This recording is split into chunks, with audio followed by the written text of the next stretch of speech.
Among philosophers of science, von Fraassen is known for having single-handedly defended a unique, non-realist position, which he calls constructive empiricism. Von Fraassen believes that we can never have enough evidence to believe in the existence of the unobservable entities postulated by science. This view is grounded on von Fraassen's unique defense of the observable versus unobservable distinction. To avoid philosophical blunders, von Fraassen reminds us to be clear about the difference between talking about the language of science as opposed to talking about the entities science postulates. Regarding the language of science, we can ask whether its terms can be divided into observational terms and theoretical terms, just as the logical positivists claimed. Von Fraassen believes that the answer to this question is no. All language is theory-laden, according to von Fraassen. If we tried to find a subset of our language that contained only terms that are not infected by scientific theorizing, we would not be left with anything useful. Von Fraassen believes we can distinguish putative entities into two distinct categories: observable entities and unobservable entities. He agrees that the phrase "is observable" is a vague predicate. However, he argues that vague predicates can be useful so long as we can identify clear examples and counterexamples. We don't, for instance, stop using the predicate "is a pile" just because there are times when the question "is this a pile of rice?" has no determinate answer. The key for von Fraassen lies in finding guidelines for identifying clear cases of things that are observable and things that are not.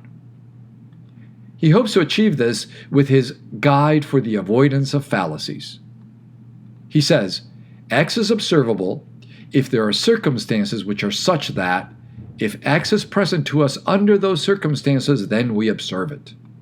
Notice, von Fraassen does not intend this guideline to be a definition of the term observable.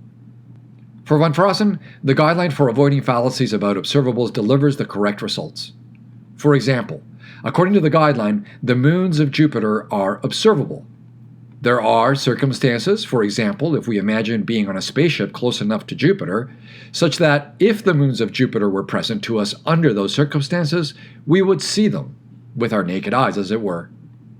Notice that von Fraassen has reasons for saying the moons of Jupiter are observable that have nothing to do with our ability to see these moons through a telescope. By contrast, there are no circumstances in which we would be able to see, for example, an electron with our eyes. There is no analog to space travel that would create a circumstance in which we could see an electron. So, using the guideline, we conclude that electrons are unobservable. So you see, for von Fraassen, there may be times where we really cannot decide whether some putative entity is observable. However, there are many important cases where we can decide.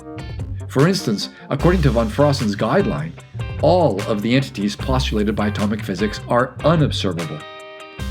And what he will now go on to argue is that we do not have rational grounds for believing in the existence of unobservable entities.